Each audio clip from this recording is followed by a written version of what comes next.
네, 안녕하세요. 염승환 이사입니다. 자, 오늘 2025년 4월 30일 시장 함께 읽기 시작했습니다. 제가 지금 4시에 이제 촬영을 하고 있고요.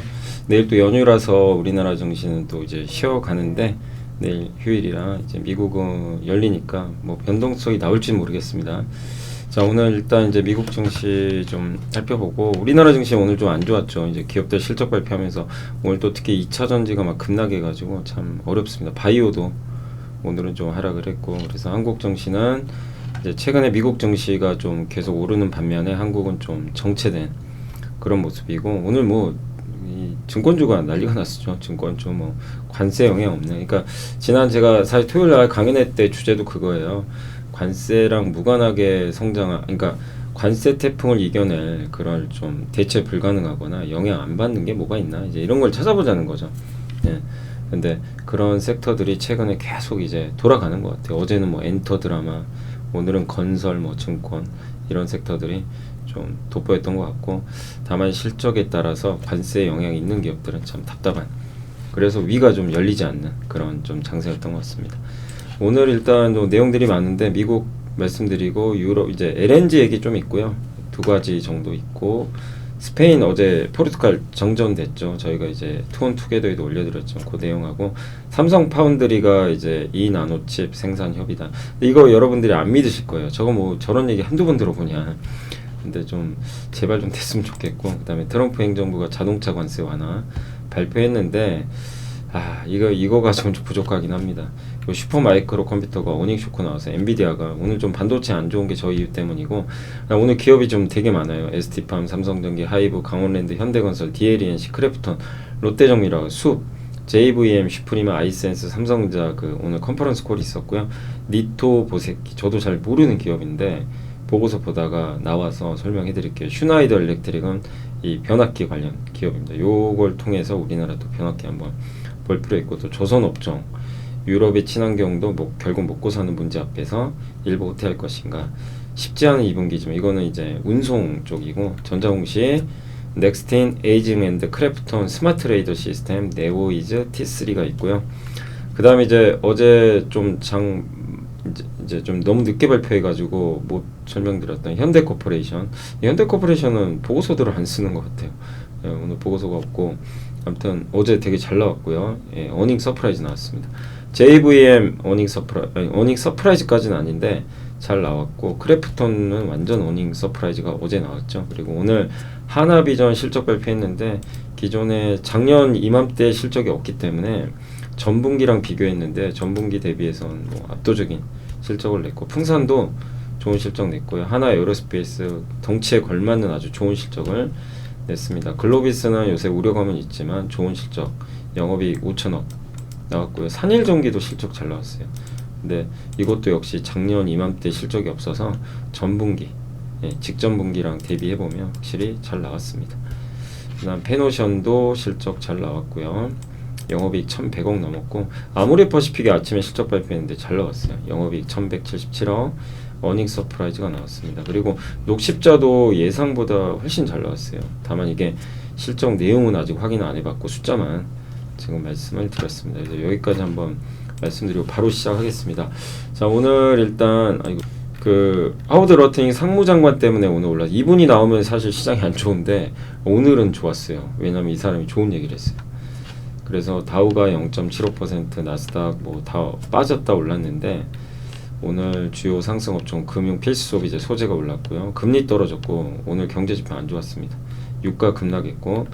근데 여기 왜 올랐냐면, 트럼프 행정부가 익명의 국가와 무역협상을 타결했대요. 도대체 어떤 나라냐 이거죠. 그건 몰라요. 그냥 러트닉 상무장관이 얘기를 저렇게 했습니다. CNBC 인터뷰에서. 그래서 오늘 오후에 미국 증시가 올라버린 거고요. 다만 지표 안 좋았고, 미국산 그러니까 자동차에 대한 관세가 이제 최종적으로 결정이 됐고, 이따 말씀드리겠습니다. 다만 GM은 25년도 어떻게 될지 솔직히 모르겠다 이러면서 가이던스를 제시 안 했습니다.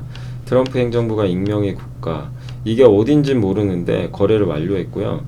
총리와 의회니까 우리나라는 아니에요. 우리는 대통령제잖아요. 그죠? 그러면 어디죠? 의원 내각제가 저기 주로 유럽 국가나 일본은 의원 내각제죠. 그럼 어느 나라인지는 정확히 모르지만 일본하고 한 건지 그건 뭐 알 수가 없을 것 같습니다. 조만간 발표가 있을 것 같고, 인도와도 협상 잘 되고 있고 일본과도 잘, 이건 베센트 재무장관이 했던 얘기고요. 주요 지표는 되게 부진했어요. 이따 설명드리겠습니다. 안 좋았어요, 지표. 그래서 금리가 꺾였고, 아마존이 난리가 났죠. 특정 제품의 관세 비용을 표시하려는 움직임이 있다는 보도가 있었는데, 백악관이 이에 강력한 불만을 제기했어요. 그러니까 무슨 얘기냐면, 아마존의 상품에 옆에다 이 물건이 지금 10달러인데 지금 20달러가 됐습니다. 그 이유는 관세 때문에 붙이겠다는 거예요. 관세 때문에 이만큼 올라갔다. 그럼 여러분 생각해보세요. 트럼프 입장에서 저런 게 적혀 있는 이제 제품들이 나오기 시작하면 백악관이 공격당했죠. 이 모든 건 트럼프 때문이다. 이렇게 공격당하거든요. 그래서 트럼프가 제프 베이조스한테 바로 전화 걸었나 보더라고요. 이런 거 하지 말라고요. 지금 뭐 장난하는 거냐고. 예. 그래서 아마존은 이제 그런 계획이 없다고 했는데 한번 큰 난리가 날 뻔했어요, 진짜. 그러니까 아마존이 반발한 거죠. 원래 제프 베이조스랑 그 트럼프 대통령 되게 사이가 안 좋아요. 그래서 지난 이제 선거 기간 동안에도 이 제프 베이조스는 대부분 그 해리스한테 걸었죠. 근데 이제 일론 머스크는 다 모든 걸 트럼프한테 걸었는데, 최근에 좀 화해했다는 얘기도 있었지만 저런 얘기를 또 저런 걸 해버렸으니, 그러니까 이거 여기서 나오는 건 뭐죠? 기업들은 이제 못 살겠다. 가격 올려야 된다. 그 잘못은 트럼프한테 있다. 그래서 가격을 붙여버리겠다. 이거고, 트럼프는 절대 안 된다. 그렇게 하면 큰일 난다. 그런데 일단 백악관이 제지를 했습니다. 그래서 아마존은 안 그러기로 했어요, 일단. 그래서 되게 좀 민감한 이슈가 좀 터졌고, 그 다음에 많은 투자은행들이 지금 최근에 약세장 전망하지만 RBC 캐피털 마켓은 아니다, 지금 주식을 사야 된다, 막 이렇게 얘기를 하는데, 마이크로소프트도 괌에 두고 오라클 테슬라 바닥 쳤다, 이런 얘기지만 저 개인적으로는 그래요. 강의회 때도 말씀드렸지만 지금 너무 막 또 단기간에 팍 오르잖아. 이럴 때 오히려 미국은 좀 조심해야 된다. 너무 낙관적으로만 볼 필요는 없다. 왜냐면 또 이게 이 박스권이거든요. 그러면 오르면 또 내려가고 내리면 올라가거든요. 방향이 없어요. 근데 이럴 때 막 올라가는 자리에서 뒤늦게 동참하는 것보단 좀 기다리는 게 맞다. 그러니까 약세장이냐 아니냐의 문제가 아니라 시장이 추세적으로 가기는 아직 어려워요. 다만 어쨌든 최악은 지나갔죠. 그래서 미국은 안정감 찾고 있지만 쫓아갈 필요는 없지 않나, 이렇게 보고 있고요. 그 다음에 이 실물 데이터가 지금 안 좋은데, 미국의 이게 뭐냐면 일자리, 그러니까 실업자 있잖아요. 실업자 1인당 일자리 수예요. 이게 많으면 좋죠. 고용이 좋다는 얘기니까. 이게 평균 2019년에 1.19, 코로나 전이 여기거든요. 그거보다 더 밑으로 갔어요. 지금 고용이 안 좋아요. 노동시장이 냉각되고 있고, 구인 건수가 4년 만에 최저치. 그리고 그 실업자 1인당 일자리 공고 비율이 1.02까지, 1 미치면 완전 냉각되는 거고요. 1 이상이면 아직도 그래도 일자리가 실업자보다 많은 거죠. 근데 어쨌든 지금 냉각된 건 맞고요. 그래서 노동 수요는 약화되고 있다. 침체는 아니지만 소비자 신뢰 지수는 완전히 추락했습니다. 소비자 신뢰 지수 급락했고, 그 다음에 여기 기대 지수, 소비자들이 단기 사업, 소득, 고용 이런 거 전망하거든요. 물어봐요. 12.5포인트 급락했는데 2011년 10월 이후 최저치. 이 얘기는 뭐예요? 관세 때문에 모르겠다. 사업 여건, 고용 전망, 미래 소득이라는 세 개의 기대 요소가 모두 크게 악화됐다. 이렇게 보시면 되겠습니다. 그래서 미래에 만연한 이 비관론을 반영했다라고 보시면 되겠고, 6개월 이내에 일자리가 줄어들 것으로 예상하는 소비자 비율이 32.1%나 된다고 합니다. 이게 금융위기 때 그러니까 6개월 이내에 일자리 사라질 것 같다, 줄어들 것 같다. 그러니까 이제 설문조사를 해보면 미국 사람들은 되게 안 좋은 얘기를 많이 해요. 그런 게 이제 나오는데, 그래도 주가에는 왜 영향 안 주냐면 이런 것들을 미리 어느 정도 반영을 해버렸어요. 그때 막 폭락장에. 앞으로가 중요하니까. 그럼 관세 협상 잘 되면 좀 나아지겠지, 이런 이제 기대감으로 최근에 오르고 있다 라고 보시면 되겠고, 그 다음에 이제 미국산 자동차 부품, 이거 이따 설명해 드릴게요. 제가 따로 정리해 놨습니다. 그래서 이거 이따 설명해. 어차피 겹치니까. 그리고 테슬라가 2% 올랐고요. 왜냐하면 미국산 부품 85% 넘게 사용하면 사실상 관세 안 내도 됩니다. 그래서 테슬라 모델 Y 같은 경우는 아마 그런 것 같아요. 그러니까 테슬라가 최고 수혜예요. GM은 올해 실적 어떨지 모르겠다. 그래서 가이던스 제시 안 했고, 마이크론은 이제 AI 지출에 대한 우려감. 지금 주요 빅테크들 실적 발표 이번 주 애플, 아마존, 마이크로소프트, 메타 다 하거든요. 이들이 어떻게 나올지 좀 모르잖아요. 일단 보자는 심리가 있었고, 코카콜라는 실적 좋았습니다. 관세가 불확실한데도 연간 실적 전망을 유지했고, 허니엘이 5.4% 올랐는데, 아마 허니엘은 기억하실 거예요. 제가 이제 강연회 때 한번 이 관세 태풍이 몰아쳐도 좀 괜찮을 이제 미국 기업 중에 하나로, 이제 그 아이디어 중에 하나거든요.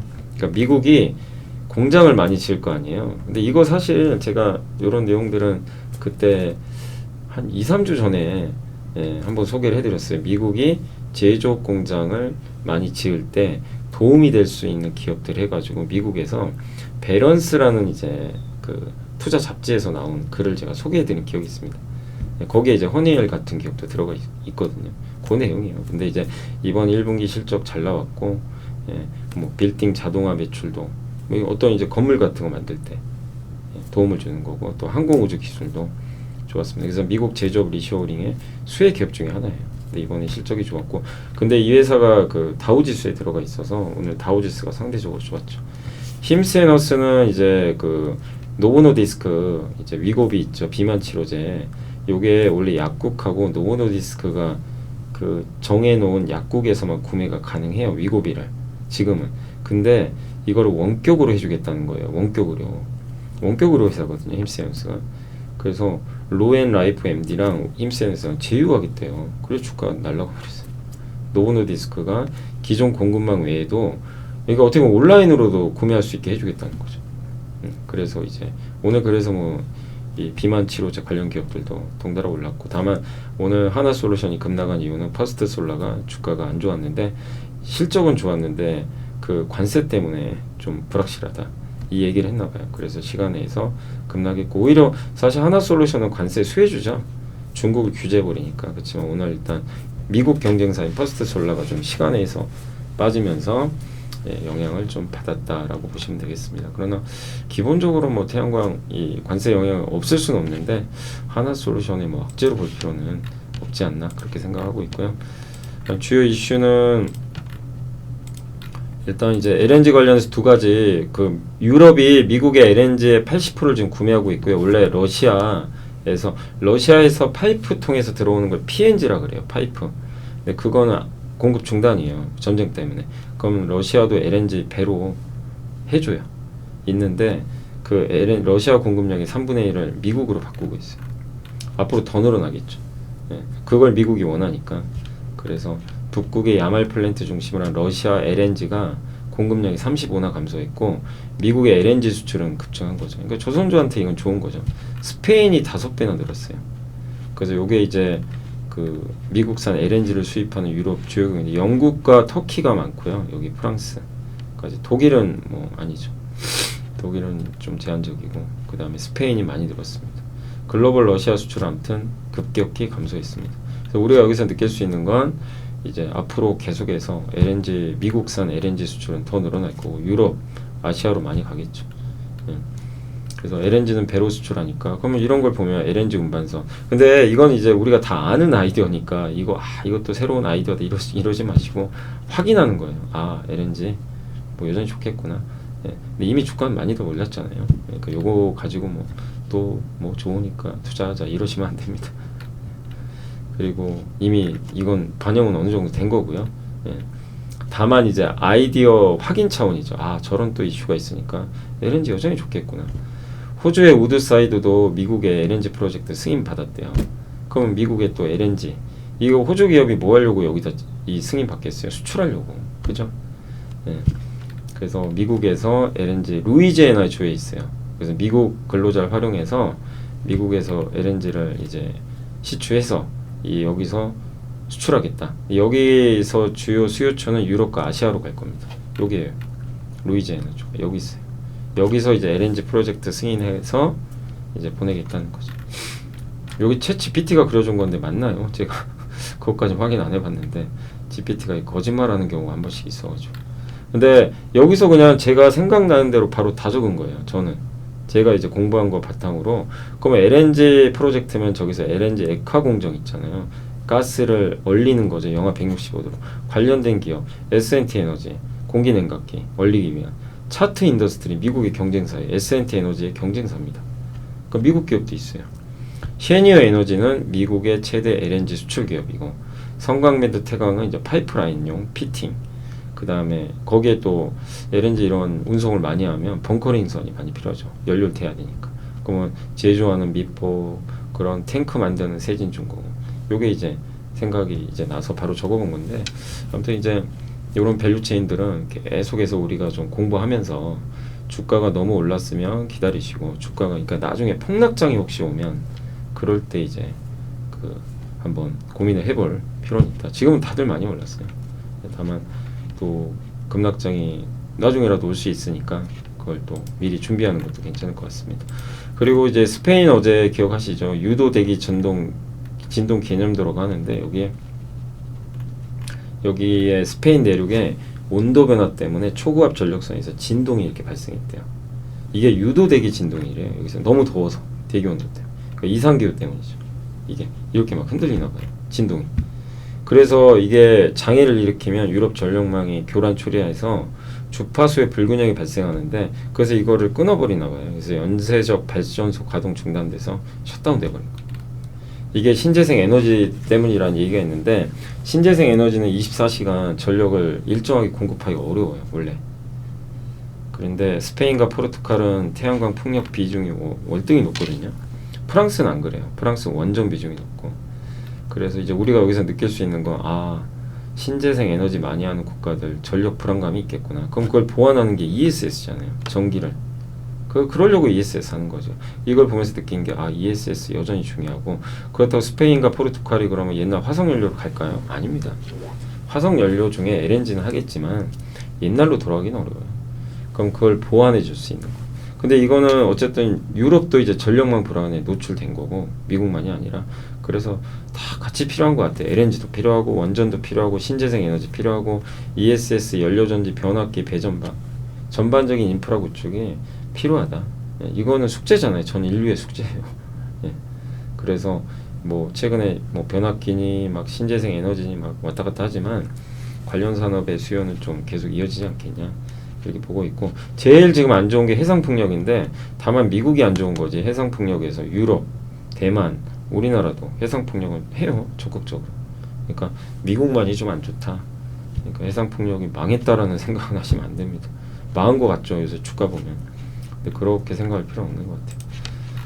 그리고 삼성 파운드리 정말 양치기 소년이 될 수도 있지만, 여기 단독 보도 나왔는데, 강혜룡 기자님 되게 반도체 완전 전문가시잖아요. 우리나라 이제 기자분들 중에서 정말 반도체 전문 기사로 유명하신데, 단독 보도가 나왔어요. 근데 파운드리 사업부가 2나노 있죠, 퀄컴 걸 하려나 봐요. 이게 사실이면 진짜 굉장한 호재죠.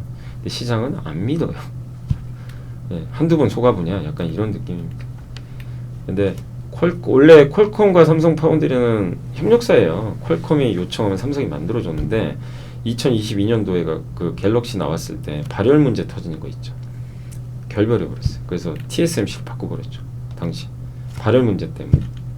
그래서 이제 절치부심한 것 같고, 이번에 2나노 생산 능력은 월 7,000장밖에 안 돼서 그렇게 많은 수량은 아니래요. 그렇기 때문에, 그러니까 2나노 생산 능력이 7,000장인데, 이번에 퀄컴 물량은 1,000장 정도 된대요. 많진 않죠. 근데 수주를 하는 게 어딥니까? 그래서 만약에 수주가 들어오면 이 물량이 중요한 게 아니고 의미가 있어요. 그럼 다시 돌아오겠죠, 많은 고객사가.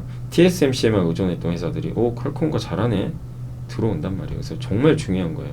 삼성 파운드리의 운명을 결정할 수 있어요. 그래서 반드시 성공해야 되고, 공급이 될지는 모르지만, 그래서 지금 이 이슈는 삼성한테 너무나 중요한 이제 고객사고 이슈가 생겼다.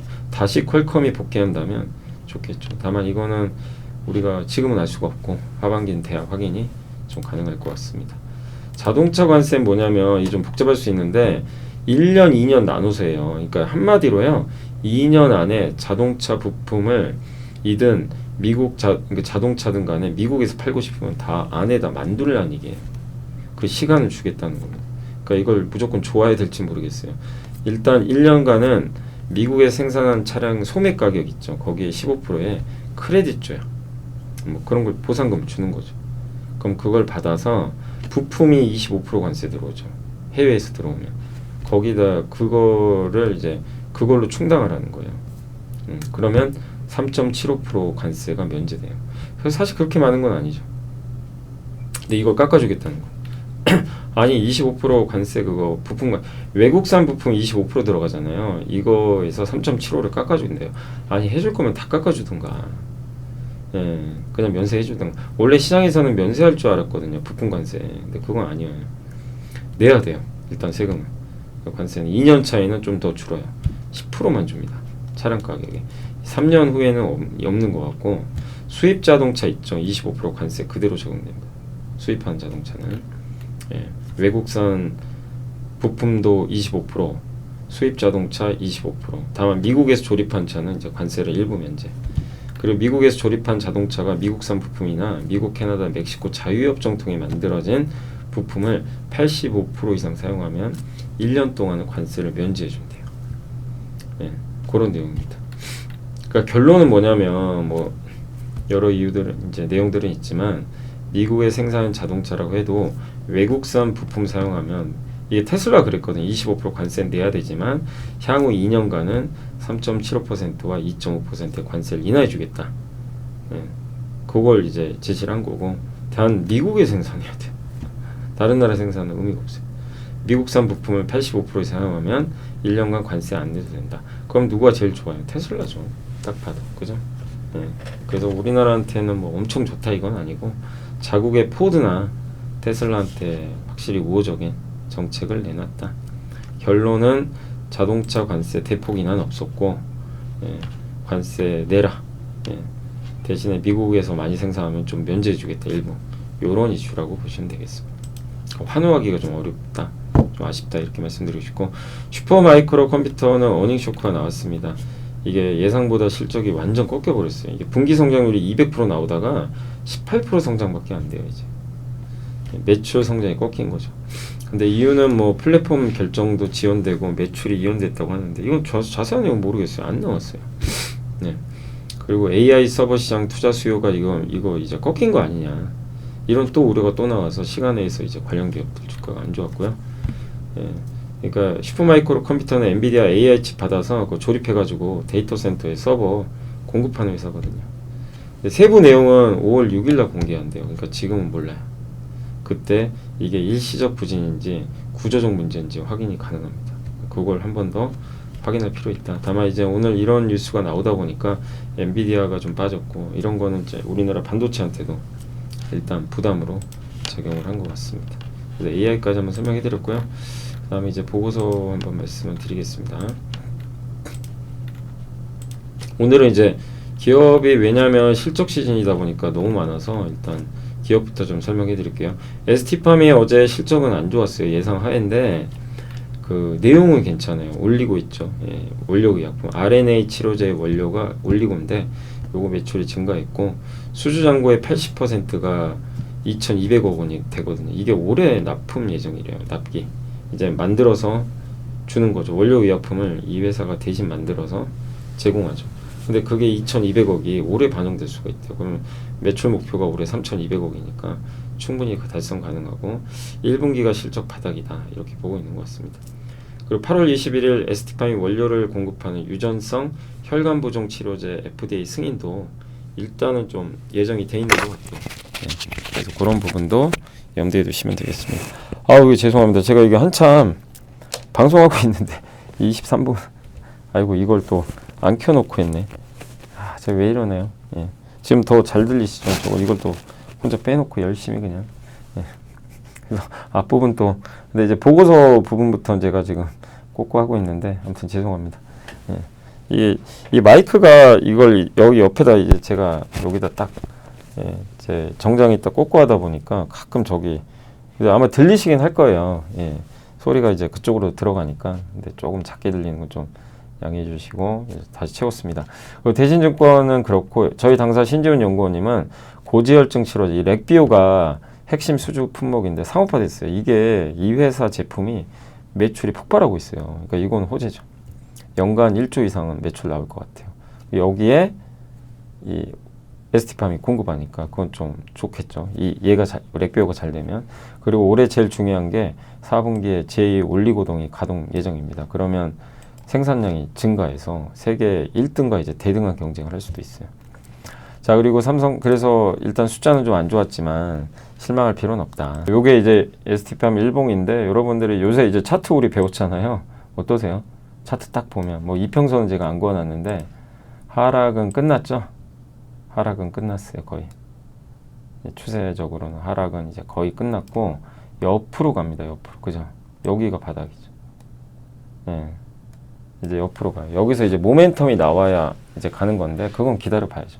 그러니까 이제 요걸 보면서 느낄 수 있는 거, 아, ST팜은 이제 하락은 끝났어요. 오르는 건 좀 시간 걸리겠지만. 예. 근데 저런 이벤트들이 나온다면 좋아지겠죠. 그리고 삼성전기는 1분기 실적 괜찮았거든요. 나쁘지 않았고, 다만 이게 좀 시장이 여전히 좀 그런 걸 좀 걱정하는 것 같아요. 한마디로 새로운 성장 동력, 서버, AI, 자동차는 좋아요. 기대 이상으로 좋습니다. 중국 회사들이 자율주행 그 ADAS 이런 시스템을 채택을 늘리고 있어요. 기본적으로. 여기 MLCC 다 들어가거든요. 비싸죠, 이건 또. 그래서 MLCC 매출 비중이 지금 올라가고 있어요. 26%까지. 계속 오르는데, 아직은 근데 모바일 비중이 높아요. 모바일이랑 PC. 그러니까 이걸 이제 역전할 때까지 좀 시간이 걸리고, AI도 좋거든요. AI 서버에 들어가는 요 플립칩 BGA라는 기판. 요것도 좋고. 근데 왜 못 가냐, 주가가? 비중이 큰 모바일과 PC가 뭐 그렇게 썩 좋진 않아요. 얘네가 이제 발목 잡는 거예요. 그러니까 좀 답답한 거죠. IM증권의 고인영 손우성 연구원도 이제 이 전망치를 낮췄는데, 관세 때문에. 이건 뭐 모두한테 다 해당되는 거고, 밸류는 이제 최하단인데 2015년에 구조 조정이 있었고요. 16년에 뭐가 있었냐면 그때 그 갤럭시 폭파 사건 기억나세요? 배터리 때문에. 이제 그런 이슈가 있었을 때입니다. 그때보다 더 지금 낮게 떨어져 있어요. 그리고 전장용 MLC 점유율 올라가고 있고, 일본 무라타를 이제 위협하면서 좋죠. 근데 관세 때문에 미리 비축한 수요가 있었다. 그래서 향후 수요 불확실하다. 이건 삼성도 오늘 했던 얘기예요. 그러니까 좀 답답하죠. 예. 그럼에도 중국은 좋은데, 예, 관세 영향을 안 받을 수는 없어서 아쉽다. 그러나 주가 바닥이다. 그래서 버텨야 될 것 같고, 하이브는 실적은 기대 이하였는데 예상을 했던 바고요. 2분기에 모든 남자 라인업 컴백합니다. 이제 BTS도 6월에 이제 그 완전체로 아마 이제 돌아올 것 같고, 이렇게 되면 2년 동안 2배 이상의 이익 증가를 기대할 수 있고요. 그 다음에 일본, 뭐 한국, 라틴, 미국 신인 남자 그룹들도 데뷔 준비 중에 있다고 합니다. 그래서 과거 동방신기 빅뱅 제대 전후로도 가파른 밸류 상승이 있었대요. 이번에도 그러지 않겠냐 이렇게 보고 있고, 하나의 박수영 연구원님은 연차별 포트폴리오 확실하다. 고연차 좀 오래된 아이돌부터 이제 좀 신인 아이돌까지 잘 구비돼 있고, 그다음 모든 아티스트들이 최소 연 2회 앨범 발매하고 있고, 20에서 30회 안팎의 월드 투어 일정도 소화하고 있다. 이게 다 매출에 잡히죠. 그래서 올해 공연은 작년에 172회인데 200회까지 늘지 않겠냐라고 보고 있어서 긍정적. 올해 엔터즈는 뭐 누가 뭐래도 확실히 좋죠. 왜냐하면 작년에 안 좋았지만 올해 실적 좋아지고, 무엇보다 BTS가 돌아오니까, 예, 블랙핑크랑 그 점을 이제 기대하고 있는 것 같고요. 강원랜드는 유진투자 이현재 연구원님이 1분기 실적은 기대에 부합했고 실적 괜찮았어요. 그 다음에 사실 이제 강원랜드의 가장 큰 매력은 배당이죠. 주주원은. 요걸 보시고 많이들 하시죠. 그 다음에 NH에서도 카지노 증설로 성장은 좀 담보돼 있다. 27년부터 성장할 거래요. 이거 증설하기로 했거든요. 연간 주주환원율도 되게 높은 편이고, 예. 그래서 이제 폐관기금 소송 관련 환입 소송도 있는데, 여기서 만약에 이제 환입이 된다면 승소를 해서 그 연내 일부 환입도 될 수 있다. 이걸 아마 그 배당 재원으로 활용하지 않겠냐라는 좀 예상이니까 참고를 해주시면 좋겠고, 이게 이런 이제 강원랜드나 보면 안정적으로 돈을 버는데 성장이 좀 약한 기업들. 아까도 제가 라이브 할 때 이노션 물어보시더라고요. 그 다음 제일기획, 통신주 다 공통점 뭐예요? 돈 잘 버는데 매년 조금씩 성장만 해요. 답답해요. 성장이 많이 안 나오고. 대신에 같이 주죠. 돈 잘 벌고 배당을 일단 많이 줍니다. 최소 5에서 많이 주면 한 7, 8%까지.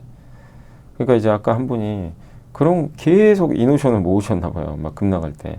그랬다 오르면 팔고, 안 가면 배당 받는데요. 그렇게 수익을 냈다고 하십니다. 그러니까 그것도 좋은 방법이에요. 이 세상에 정답이 어디 있어요? 다 자기한테 맞는 거 찾아야죠. 나는 뭐 이런 성장주 싫다. 나는 진짜 안정적으로 배당주만 하겠다. 근데 배당 펀드 넣는 것도 싫고 내가 하겠다.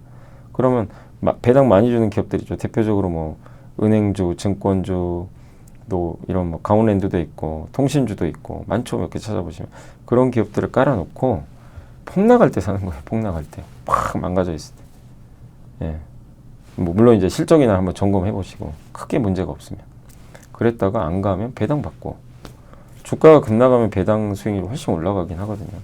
그리고 혹시라도 이제 주가가 뭐 이슈로 올라가면 뭐 내 생각보다 많이 오르면 그냥 정리하는 거예요. 그리고 또 기다려야죠. 그렇게 하시는 분도 계시단 말이에요. 그건 각자 스타일이에요. 이게 정답은 절대 아닙니다. 예. 그러니까 다양한 방법은 있어요. 주식 투자에서. 배당주를 저런 식으로 투자해서 시세 차익이 나서 또 돈 버는 경우도 있고. 각자 스타일인 것 같습니다. 자, 현대건설은 시장 기대치 상회에는 실적 발표했고 1분기에 비해서 이제 하반기로 갈수록 원가율이 낮아져서 수익성 개선될 것 같고 다만 현대엔지니어링의 그 교량사고 책임 여부나 비주택 부분에서의 잠재적 비용도 있기 때문에 모니터링을 해보자 이런 내용이고 한투의 강경태 연구원님은 좀 되게 긍정적으로 써주셨어요. 그러니까 주택 원가율은요 앞으로 떨어질 일밖에 없대요. 원가가. 그러니까 26년 말까지 저수익 현장이 그러니까 수익성이 낮은 현장 비중이 낮아져요. 그래서 이제 원가율은 계속해서 좀 안정화될 수 있다. 예. 그래서 23년 이후 착공한 현장의 공사 원가율이 87이니까 저 때만 해도 이제 수익성이 낮진 않았고 저수익 아주 원가 비싼 것들 있죠. 97%나 된다고 하는데 이걸 가정하면 내년에 원가율은 그 4분기에 89.3까지 그래서 내년 말까지는 한 개 분기도 쉬지 않고 매 분기 그냥 원가율이 개선된다. 원가가 낮아지면 이익은 늘겠죠. 그 원전도 건설 잘하는 업체니까. DLNC 뭐 요즘에 분위기 좋습니다. 실적은 예상보다 안 좋았지만 이미 어느 정도 알려진 이슈였고 주택 원가율도 빠르게 개선 중에 있고 그 다음에 주택 착공이 늘어요. 1분기 별도 기준 DLNC 기준 3,842대 DL건설은 3,969대 예, 그래서 연결 기준으로 둘이 합쳐서 보면 22년 3분기 제외하고는 최근 5년 내 가장 많은 착공을 한 거예요. 이게 중요합니다. 올해 그 건설주 아이디어 중에. 그래서 이 부분이 확인돼서 좋고 저희 김세련 연구원님은 이제 전반적인 매출 감소 불가피했지만 저마진 현장들의 상반기 준공 아까 말씀드린 그 내용이죠. 그리고 DL건설은 보수적인 예정 원가를 사정하면서 오히려 1분기에 정산 이익이 반영되면서 마진이 더 좋아졌다. 라고 보시면 되겠습니다. 그래서 연간 이익 전망치를 내놓는데 1분기에 그게 입증을 했나 봐요. 네, 그래서 좋은 이슈죠. 그래서 대형 건설주 중에선 탑픽 유지를 해주셨습니다. 크래프톤은 의견이 좀 갈리긴 하더라고요. 자, 유진투자의 정의윤 연구원님은 좋게 보십니다. 주가 이미 올랐어? 이렇게 어닝 서프라이즈 내면 되잖아. 이 얘기고요. 시장 예상을 크게 뛰어 올랐습니다. 그래서 3월에 또 인조이도 출시됐는데 100만 장을 일단 돌파를 했다고 합니다. 모바일 매출 32%나 급증했고 중국 지역 매출의 1분기 성수기 효과, 업데이트 등 효과도 있었고요.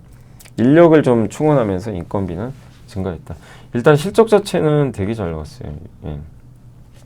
그래프톤 덩치에 걸맞는 좋은 실적을 냈습니다. 근데 같은 실적을 보고도 안 좋게 보는 애널리스트 계십니다. 강소구 연구원님 되게 원래 제가 옛날부터 읽어보니까 크래프톤 유독 좀 보수적으로 보시더라고요. 크래프톤은 뭐 이번만 그런 게 아니라 펍지 그러니까 배틀그라운드라는 게임이 대체 불가능한 건 아시죠? 이건 당연히 대체 불가능합니다. 그런데도 업데이트 다수 IP 콜라보로 예, 트래픽이 증가할 수도 있다라는 좀 내용입니다. 그러니까 한마디로 예, 업데이트를 계속하고 다수의 IP랑 콜라보하면서 이렇게 더 많은 접속자 수가 늘어날 수 있다. 네. 근데 어쨌든 매출 성장률은 지금 둔화되고 있대요. 이제 성장률은 좀 둔화되고 있다. 그런 내용이고 그리고 유의미한 실적 기억 가능한 신작이 없다. 그러니까 뭐 이번에 인조이란 게임이 나왔는데 덩치에 걸맞는 게임이어야 된다. 이걸 유지하려면. 근데 그건 뭐 여러분들이 동의하실지는 잘 모르겠어요. 어쨌든 저 개인적으로는 크래프톤이 되게 잘하고 있다고 생각하거든요. 개인적으로. 지금 배틀그라운드 잘 되죠. 이번에 새로 나온 인조이도 예상 밖의 호조죠. PER도 16.5배라서 이거 비싼 건가요 이게? 게임사 치고는 그렇게 비싸 보이진 않고 예. 그래서 숫자도 잘 나오고 있기 때문에 괜찮지 않나 라는 개인적인 생각하고 있습니다. 지식이 복리로 쌓이는 투자 정보, 믿음 가는 투자 정보 파트너 투원투게더 오픈. 투원투게더란 LS증권에서 제공하는 서비스로 투자자들에게 다양한 정보를 빠르고 정확하게 전달하고 모든 투자자의 성공 투자를 함께 하기 위한 투자 정보 콘텐츠 서비스입니다. 투원투게더는 투원 HTS, 투원 MTS, 사용하는 매체 어디에서나 접속이 가능합니다. 투원투게더 어떤 콘텐츠를 제공할까요? 해외 이슈는 미국 시장 마감 시황, 해외 수급, 해외 증시 일정, 해외 뉴스 등 주식시장 흐름 파악을 위한 해외 시황과 이슈들을 알려드립니다. 시장 읽기는 주요 뉴스 요약, 뉴스 해설, 뉴스 연계 종목 등 주요 뉴스에 대한 빠른 요약과 관련 이슈에 대한 정보를 알려드립니다. 종목 톡톡은 수급 특징주에 대한 분석과 투자 아이디어, 실적 속보 등 종목에 대한 다양한 정보를 알려드립니다. 보고서장은 리서치센터에서 발행하는 보고서, 모닝미팅, 공시, 그리고 증권사별 종목에 대한 요약 정보를 알려드립니다. 주식 배우기는 함께 배우기, 투자 상식 등 투자자들이 알아야 할 전문 지식과 투자 칼럼 및 자료에 대한 정보를 알려드립니다. 투원투게더와 함께 성공 투자를 만들어 보세요. 자, 그리고 이제 롯데정밀화학은 하나증권의 윤재성 연구원님이 1분기 영업이익 기대치를 14% 상회했고 케미칼 그린 소재 모두 증익됐고 롯데정밀도 실적 잘 나왔어요. 왜냐하면 대규모 정기 보수했는데도 이런 실적이면 잘 나온 거죠. 또 영업이익 시장 기대치 상회했고 2분기는 근데 감익할 거래요. 그래서 오늘 좀 주가 안 좋았던 것 같아요. 약간 근데 핵심은 원래 내수 비중이 높은데 ECH가 핵심이죠. 이게 에폭시, 페인트 만드는 게 에폭시고 에폭시를 만드는 원료가 ECH예요. 그런 구조입니다. 근데 이게 수출 비중이 50%까지 늘어났어요. 뭐가 이슈가 있었죠. 그건 설명을 해드릴게요. 그래서 상반기가 실적 저점이고 올해 전체 하반기 좋다. 이러면 주가 올라가야 되는데 참 안 갑니다. 근데 이번 실적은 무엇보다 ECH 판가 상승 그리고 4분기 나타난 이제 가격 상승이 반영되면서 좋았다. 그리고 유럽, 여기에 이유가 있어요. 유럽이 지난 이후 아시아 에폭시 수지 있죠. 그러니까 에폭시는 ECH를 이용해서 만드는 페인트 원료입니다. 요거에 대해서 반덤핑 관세를 때려버렸어요. 유럽은 중국의 11, 40, 중국, 대만, 태국산에 어쨌든 11에서 41%까지 고일 관세 때렸는데 한국은 제외. 좋죠. 그 다음 미국도 이제 관세를 부과하는데 한국에는 5.7에서 7.6을 부과했어요. 높지는 않죠, 상대적으로. 근데 중국이 547, 인도가 10.6에서 103.7, 대만이 19.1. 이렇게 굉장히 높아요. 그리고 원래 우리나라는 예비 판정에서 이 정도 관세 예상을 했거든요. 16에서 24.6. 근데 겨우 요거 받았어요, 미국이. 그러니까 확실히 한국이 유일한 입지에 섰다. 그리고 해당 관세는 이제 미국 에폭시 업체들이 청원해서 이렇게 된 건데 이번에 이제 부과를 하게 된 거죠. 그래서 우리나라는 고일 관세에 비해 세율이 낮아졌기 때문에 오히려 반사수혜도 예상이 된다라는 내용입니다. 그러다 보니까 에폭시 수출이 늘어요. 왜냐하면 이 관세 부담이 없으니까, 완화되니까. 그래서 미국, 유럽 비중이 높아졌다라고 보시면 되겠습니다. 그래서 에폭시 수지 반덤핑으로 국내 ECH 역시 물량 증가와 판가 상승 함께 영위 가능하고 지금까지 내수, 그러니까 ECH는 저 에폭시에 들어가니까 ECH도 좋겠죠. 그리고 ECH 그러면서 수출도 잘 되고 하반기에 좋지 않겠냐. 그리고 에폭시 기업은 우리나라에서는 국도학 있죠. 그 수분 이것도 되게 엇갈립니다. 이 게임하고 수비란 기업은 왜 이렇게 엇갈리나요? 좀 되게 보수적으로 보셨잖아요, 그 게임을. 근데 신한투자의 강서구 고준영 연구원님은 그 긍정적으로 보고 있어요. 1분기 기대치 상회했다. 후원경제, 이게 별풍선 같은 거죠. 최대 실적 경신했다. 광고 전년 대비 50% 이상 성장했다. 그 다음에 2년 연속 성장했던 게임사 마케팅 총합이 11.7% 성장할 것 같다. 그리고 국내외 신작 다수 출시할 예정이고 이제 플레이디라는 이제 회사가 들어오거든요, 2분기에. 이것도 긍정적이다. 그래서 국내 후원 경제 광고 사업 고성장 예상된다. 이런 내용인데 같은 걸 보고 되게 다르게 해석을 합니다. 미래에셋의 이미성 연구원님은 무슨 소리야? 조심해야 된다. 수비 수년간 발표했던 MUV 월간 활성 사용자 수인데 여기에 대한 공개가 좀 없었다. 그러니까 수년 동안 월간 활성 사용자 수를 발표했는데 작년 4분기부터 감춰버렸어요. 그러니까 이건 좋은 건 아니죠. MUV 성장률은 이제 그래서 좀 추정을 해야 되는데 작년 4분기에 마이너스 17이었는데 이게 이제 점점 이제 이 감소폭이 완화되는 그런 모습을 보였고 1분기 기부경제 선물 매출액은 2년 만에 10%. 그러니까 지금 어떻게 보면 이 기부경제 별풍선 같은 거 매출액이 지금 뭐 꺾였다 이건 아닌데 한마디로 성장률이 둔화되는 건 맞는 것 같아요. 고성장은 좀 꺾여간다. 센서타운 기준의 수업 국내 다운로드하는 거 그것도 전년 동월 대비 마이너스 55%나 감소했고 네이버 치즈가 지금 계속해서 경쟁하는데 실행당 평균 체류 시간은 3분으로 좀 낮은 편이에요. 그러면 이걸 할 수 있는 방법은 빨리 가입자를 늘리거나 아니면 저 평균 체류 시간을 좀 늘릴 수 있는 뭔가 좀 필요하겠죠. 그래서 보수적으로 보자. 누구 말이 맞을까요? 여기 강서구 연구원님은 괜찮다라는 얘기를 계속 하고 계시고 이미석은 연구원님은 뭔 소리를 하냐. 이제 약간 이런 느낌이에요. 성장 꺾인다. 조심해야 된다. 누구 말이 맞을지 모릅니다. 어쨌든 지금 주가는 이 중간에 딱 놓여서 좀 갈팡질팡하는 그런 모습인 것 같습니다. 자, 그리고 JVM은 이제 약을 자동으로 조제해주는 회사죠. 근데 작년에 성장이 정체돼서 주가 빠졌는데 올해 1분기 실적 좋았습니다. 두 자릿수. 오랜만에 두 자릿수 성장한 이제 수출이고 또 북미 신제품 북미에는 이렇게 이 유리병에 담아서 약을 먹잖아요. 그런 걸 만드는 것도 필요하거든요. 파우치형 이게 찢어서 먹는 게 아니다 보니까 그래서 그것도 이제 물량이 늘어나고 있는 것 같아요. 내수 수출 다 좋고 예. 그리고 북미양 저 카운트메이트 아까 말씀드린 그 기기도 성공적으로 안착하고 있다.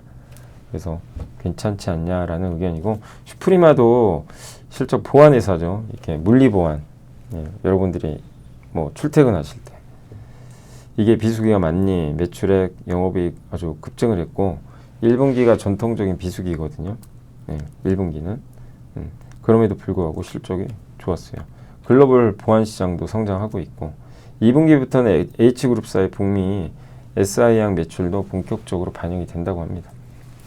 그래서 주가 상승에도 저평가돼 있고 이 회사는 슈프리마는 그 보안 있죠. 출입 그 근태 관리하고 보안 회사예요. 실제 소프트웨어 말고 실제 이제 그 환경에서 보안을 도와주는 그런 역할을 하고 있습니다.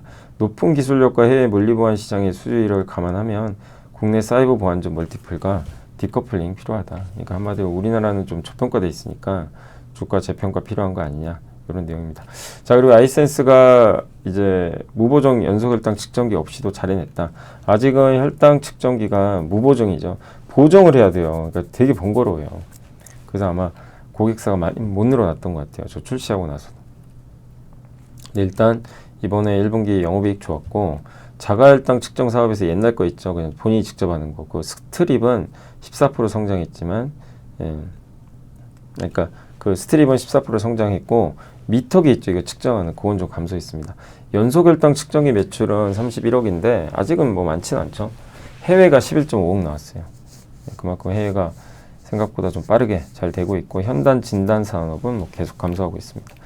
연소혈당 측정기 매출이 분기 최대인 31억 원 기록했는데 국내에서도 이제 출시가 됐지만 출시 시점이 이제 3월 4주차라서 국내 시장 성과는 사실상 기존 제품으로 달성했다. 그러니까 연속 혈당 측정기를 이렇게 세팅해서 할 때 그 어떻게 보면 이게 뭐죠? 무보정 이제 이걸 좀 측정해야 되거든요. 나한테 맞는지.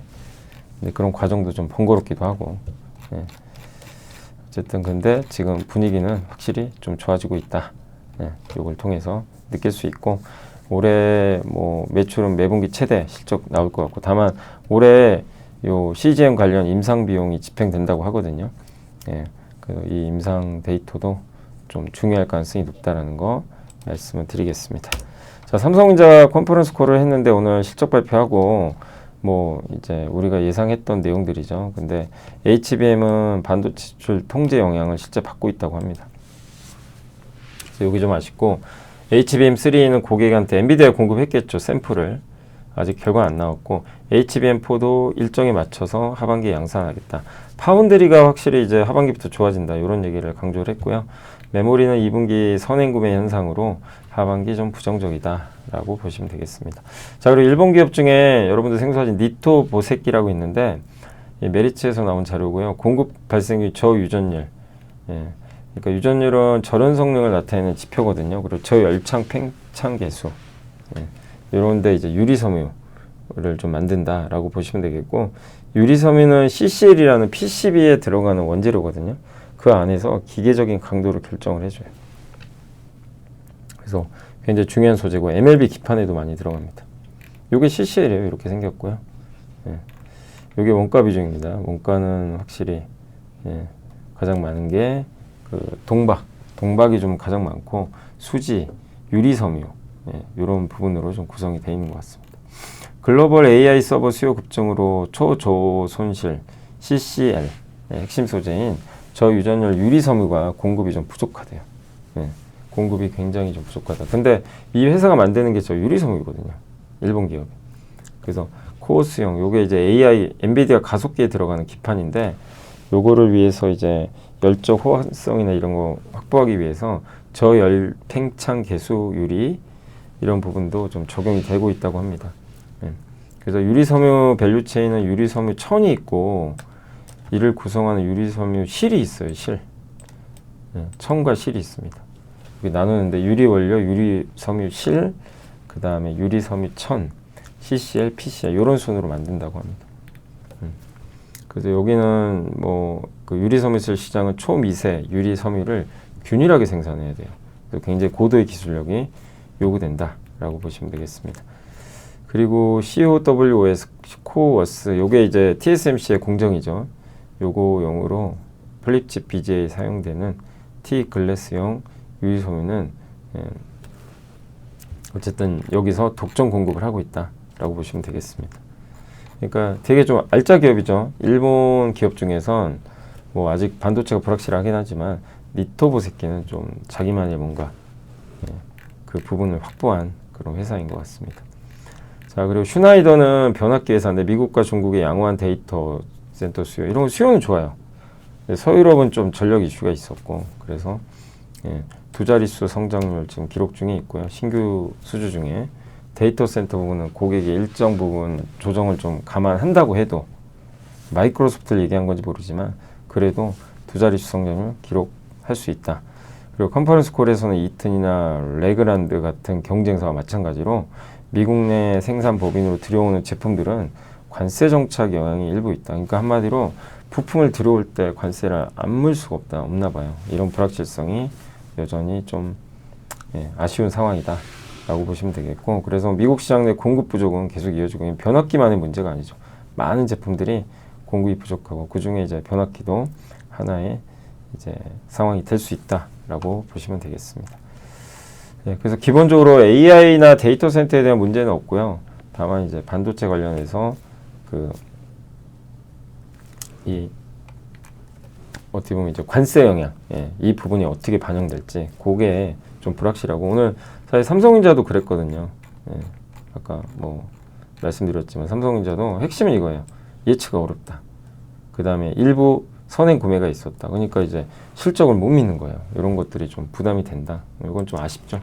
그런 게 한국만 그런 게 아니라 많은 업체에서 느껴지는 것 같습니다. 자, 조선, 요건 뭐냐면 이제 we are surrounded that simplifies our problem. 이게 뭐냐면 우린 포위됐다. 이는 우리의 문제를 오히려 단순화시킨다. 조선업에서 군함이라는 아이디어 있잖아요. 이걸로 하나오션 얼마나 갔습니까? 하나 시스템도 군함에 시스템 넣어주거든요. 그리고 미국의 조선업은 한국의 도움과 협력이 필요하죠. 근데 실제 매출에서 군함 비중은 얼마 안 돼요. 그럼에도 시장 환호합니다. 왜? 중국 때문에. 중국의 세 번째 항공모함인 푸제남이 25년 중에 취역할 때요. 항공모함이에요. 중국의 해양 안보 전략이 있대요. 2021년, 2050년까지 미국에 대응하는 원양함대를 건설한답니다. 이제 미국 입장에서 이건 선을 넘었다. 얘네 봐라. 중국 해군력 확대하면서. 그러니까 이제 미국도 다급해진 거죠. 중국은 핵추진 항공모함까지 개발하고 있고, 핵추진 잠수함은 건조 생산 시설로 연간 4.5에서 6척을 만든대요. 어마어마합니다. 요격이 어려운 극초음속 미사일을 함정에 탑재하고, 잠재적으로 중국 선사, 그러니까 이제 미국이 중국 선사, 뭐 중국의 함정을 뭐 어떻게 할 수는 없으니까. 그래서 중국의 해군 전력 견제하려면 보유 함정수로만 보면 이미 역전돼서 안 되고 오래된 배도 많아요. 그래서 함정 건조도 하면서 유지 보수도 해야 돼요. 그래서 미국은 여러 안보 전략을 이제 세우고 있는데 그래서 중국에 규제안 발표했죠. 그리고 오커스라는 미국, 영국, 호주 3자 안보 협의체가 있고 중국의 남쪽과 동쪽 바다 견제하고요. 쿼드라는 미일, 호주, 인도, 중국의 서쪽을 이제 견제하는 건데 여기 배가 있어야죠. 미군의 해군력이 없으면 저런 건 의미가 없다는 거죠. 그래서 미국은 2042년까지 전투함 381정 이상 확보하려는 목표를 수립했는데 이게 전략상선이라는 이름으로 잘 알려진 비전투함의 확대도 필요하다. 이렇게 돼 있습니다. 그래서 이제 전투함도 필요하고 상선도 필요하고 배가 정말 많이 필요해요. 거기에 한국이 거의 유일한 파트너죠. 그래서 여기에 어떤 이제 미국의 어떤 보고서에 따르면 미국 내 조선산이 완전히 붕괴됐어요. 그런데 하려고 하잖아요. 그런데 이민자를 보내면서 조선 산업을 부활한다? 이거 쉽지 않죠. 그래서 우리나라 협조가 반드시 필요하고 핵추진 항공모함이나 핵추진 잠수함 등은 당연히 자체적으로 하겠지만 나머지 이제 군함이나 이런 것들은 우리나라나 일본에 맡길 가능성이 높고 그래서 미국은 전투함 조달을 위한 발주를 334억 달러 단행할 전망이라고 합니다. 26년에. 낙수 효과가 불 것 같고 비전투함 있죠. 전략 상선. 요거를 이제 만들어서 10년 내 250척 정도 확보하겠대요. 그런 내용도 있습니다. 그래서 이런 계획을 담은 법안이 이제 작년에 통과 안 됐고 재발이 돼서 추진될 예정인데 전략 상선은 중소형 조선소에게 좋은 일감을 준다. 여기 어디예요? 그러면 현대미포겠죠. 중소형이니까. 그래서 좀 시간은 걸리겠지만 우리나라 조선업은 군함 이슈도 계속 면밀히 볼 필요는 있다. 이게 단발성 이슈는 아니다. 이렇게 보시면 되겠고 에너지 같은 경우는 지금 유럽이 미국과 관세 협상하려고 LNG 수출업체들이 지금 유럽에 이제 수출을 많이 하려고 하는데 메탄 배출량 규정이 있어요. 메탄이 배출되거든요. 이거 규정이 있어요. 이거를 이제 풀어줘야 된다는 거예요. 그래야 미국 LNG가 유럽에 많이 가는데 과연 저걸 풀어줄 건지. 유럽도 지금 러시아에서 LNG 받는 것도 지금 줄고 있고 화석연료에만 의존하기 또 되게 어렵고 신재생 에너지도 많이 쓴 스페인과 포르투갈은 갑자기 막 전전 발생하고 그러니까 LNG를 안 쓸 수는 없다는 거예요. 미국산 그것도. 근데 대신 메탄 배출 규정이 있어서 공격적인 수출이 좀 어려운 것 같아요. 그럼 이걸 풀어줘야죠. 그래서 아마 이런 메탄 배출 규제가 지금 당장 해소된 건 아니지만 친환경의 진심이니까 쉽게 해결은 안 된다 하더라도 지금 먹고 사는 문제가 닥쳤잖아요. 그래서 어쨌든 그 메탄 규제를 좀 완화하지 않겠냐 이런 내용입니다. 그렇게 되면 천연가스 중심으로 석유가 아니라 재편된다라는 그런 내용이니까 참고하시면 되겠습니다. 자, 마지막으로 운송은 쉽지 않은 2분기지만 한국투자증권 최고원 황현정 연구원님이 해운, 항공, 택배 가리지 않고 다 안 좋지만 어쨌든 이미 바닥은 이제 어느 정도 확인됐고 올해 이익 전망이 유일하게 안 흔들리는 운송주는 현대글로비스예요. 이게 뭐 조달부터 자동차 운송, 뭐 물류체인까지 다 적절하게 지금 하고 있어서 괜찮고 그 다음에 관세 인상에 따른 전방 산업 영향은 시차를 두고 지금 반영되고 있다. 해외 물류와 CKD 매출이 해운 사업의 한 3배 이상이니까 만회가 가능하지 않겠냐. 라는 내용입니다. 또 넓게 보면 해운선사들은 무역 분쟁으로 인해서 혼란을 틈타서 오히려 운임 인상에 좀 나서고 있다라는 내용도 있습니다. 그러니까 한마디로 지금 뭐가 좋다는 얘기는 아니에요. 근데 바닥인 거는 좀 명확해지고 있고 대한항공 PR 5배, 대한통운 6배. 하반기를 본다면 만약에 이런 거죠. 이런 전략이죠. 하반기에 좋아진다면 모으는 거죠. 지금은 안 가지. 한 3개월 고생할 거 잡고 모아서 하반기에 승부 보는 거죠. 뭐 그런 것도 하나의 전략이죠. 저도 사실 좀 대한항공 괜찮게 봤는데 어쨌든 지금 아이디어 상으로는 잘 안 맞아요. 그죠? 이게 빠져가지고. 그렇지만 끝났다고 생각은 안 합니다. 하반기에 돈도 잘 벌고 있기 때문에 그걸 기대해보자 라는 이제 의견이고요. 자, 이제 공시 보고 마무리하도록 하겠습니다. 오늘 좀 내용이 많아서 실적 발표가 너무 많아가지고. 자, 넥스텐이 드디어 크로키란 장비가 뭐냐, HBM을 검사하는 장비입니다. 이게 주력은 아니에요. 원래 반도체 패턴 결함 장비인데 이거 하이닉스에 공급에 성공했습니다. 그래서 이 어떻게 보면 레이저 같은 걸 쏴가지고 미세한 결함을 검출해내는 거죠. 빠른 속도로. 그래서 브라이트 필드와 다크 필드로 구성되는데 다크 필드 만드는 회사고 브라이트 필드는 KLA가 독점. 브라이트 필드는 비싸고요. 근데 대신에 미세한 결함을 느리게 찾아요. 다크 필드는 산란광 이용해서 빨리 찾는데 싸요. 대신에 미세한 건 좀 찾기 어렵죠. 근데 이게 90%고 근데 신규 장비가 크로키 아이리스인데 크로키는 HBM 검사 장비입니다. 이렇게 생겼어요. 레이저나 이런 빛을 쏴가지고 HBM 안을 들여다보고 검사해줘요. 그래서 뭐가 문제 있는지 여기서 이제 봐주는 거죠. 근데 이게 HBM 휘어지잖아요. 검사하기가 너무 어려운 거예요. HBM이 자꾸 얇아지니까 휘어지니까. 그래서 그런 미세한 결함도 뭐 휘어져도 다 볼 수 있다는 얘기죠. 그래서 이번에 신규 공급에 성공했고 아이리스는 낸드가 중간에 구멍 파 있죠. 거기에 데이터가 왔다 갔다 하는데 구멍을 안으로 이제 판대를 안을 봐야 되잖아요. 검사. 그거 검사하기가 너무 어려워요. 너무 깊기도 하고.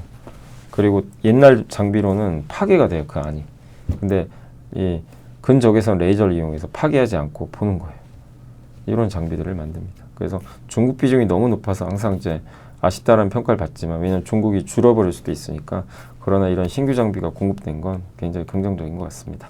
자, 에이징랜드가 주문형 반도체 설계 개발 슈퍼게이트라는 회사 아세요? 여기가 이제 국내 기업인데 한번 검색해 봤더니 국내 한국의 시스템 반도체 및 AI 솔루션 기업이고 고성능 컴퓨팅이랑 자율주행, 그러니까 AI랑 자율주행에 들어가는 칩을 만드는 회사예요. 이제 거기에 설계를 해주는 거죠. 네. 그런 기업에 좀 공급을 하게 됐다. 요 제가 거기 들어가 보니까 이렇게 돼 있더라고요. 이런 칩을 이제 설계해 주는 거죠. 자, 크래프톤 실적도 좋았지만 넵튠을 이제 인수해요. 지분 42.53. 카카오 게임즈인가요? 거기서부터 39점. 이게 왜 인수하냐? 넵튠이 원래 이 크래프톤이 일부 갖고 있었는데 게임 회사기도 하지만 에드테크 광고로 광고 기술이라고 그러죠. 이게 인도에서 사업을 하고 있거든요. 인도에서 배틀그라운드 잘 나가잖아요. 그러니까 이제 결합하겠다는 게임에 광고 넣어서 그 사업도 같이 하겠다. 그래서 프로그래매틱 광고, 데이터 관리 플랫폼, 수요 측 플랫폼, 공급 측 플랫폼, 애드 익스체인지, 애드 리트리뷰션. 요거 AI에 물어보시면 다 나옵니다. 에드테크 뭐냐고. 그거 그대로 제가 적어온 거니까 시간 되시면 한번 물어보시고요. 그래 제가 이제 요게 핵심이에요. 요런 건 AI에 안 나오니까. 네, 그래서 크래프톤은 결국 인도에서 배틀그라운드 게임 저런 내용을 가지고 여러분이 마지막에 이제 한 단계 더 나가셔야 돼요. 이거는 인간이 해야 돼요. 배틀그라운드 게임으로. 근데 이에서 왜 인수했지? 넵튠의 인도 사업을 하고 있으니까 이거 인도에서 게임 광고 시장에 진출하는 거 아니에요. 이거 이제 유추죠. 그렇게 이제 생각을 해봤습니다. 그 스마트 레이더 시스템 아까 이제 라이브 할 때 물어보시더라고요. 여기 대표이사가 샀어요. 장내에서 이 4D 이미징 레이더 거리, 속도, 각도, 높이 다 볼 수 있어요. 자율주행차에 들어갑니다. 그리고 실제 드론에도 들어가요. 안두릴이라는 미국의 대표적인 이 국방 회사 있거든요. AI 기업이에요. 여기도 어떻게 보면 안두릴. 예, 페이팔 마피아 중에 한 명이죠. 그 일론 머스크랑 같이 옛날에 페이팔에서 근무했다. 그 사람이 창업한 건데 여기에 협력해서 드론용 라이더도 개발했다고 합니다. 자, 네오이즈는 여기 세 분이 이제 1억 8천만 원어치 합쳐서 이제 장내 매수가 3명이 들어왔고 T3는 여기 홍민균 대표가 계속 사요 요즘에. 그래서 어제는 1억 2천만 원이라는 대량 매수를 했다는 거 참고하시면 좋겠습니다. 자, 그래서 이제 다 한번 말씀을 드렸고 그리고 오늘 일단 한번 시장 볼게요. 일단 여기 위에서 200일선 딱 정확히 맞고 떨어져 버렸고요. 검은색 있죠. 요게 정말 만만치가 않아요. 그 다음에 코스닥도 마찬가지. 그러니까 고개를 숙여버렸고 다만 이제 그런 것도 있지만 오늘 바이오랑 반도체가 안 좋았습니다. 오늘은 연기금도 팔아버렸어요. 주로 뭘 팔았냐? IT. 그래서 오늘 안 좋았고 오늘 보면 지역화폐 뭐 아시죠? 지역화폐가 왜 가는지 정치 테마로 가는 거죠 지금. 그 다음에 증권주가 미래에셋 증권이 9% 올랐어요. 저는 개인적으로 이제 그때 기억하시면 배당 많이 주는 회사가 삼성과 대신이거든요. 근데 일단 대장은 미래입니다. 미래가 뽑아버렸고 건설주 골고루 갔어요. DLNC도 좋았고 GS건설, 뭐 현대건설 고르게 갔고 은행도 좋았고 그러니까 관세 영향 없는 회사들이 좋았습니다. 오늘은 SBS가 많이 갔네요. 네. 그리고 엔터는 오늘도 하이브가 달렸고 스튜디오 드래곤, SM 좋았습니다.